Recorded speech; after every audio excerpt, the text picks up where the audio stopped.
A reading from the Holy Gospel according to John. Jesus said to his disciples, "Amen, amen, I say to you, whatever you ask the Father in my name, he will give you. Until now you have not asked anything in my name. Ask and you will receive, so that your joy may be complete. I have told you this in figures of speech. The hour is coming when I will no longer speak to you in figures, but I will tell you clearly about the Father.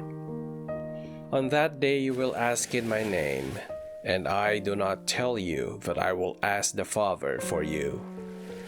For the Father himself loves you, because you have loved me, and have come to believe that I came from God.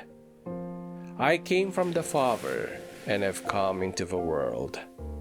Now I am leaving the world and going back to the Father." The Gospel of the Lord.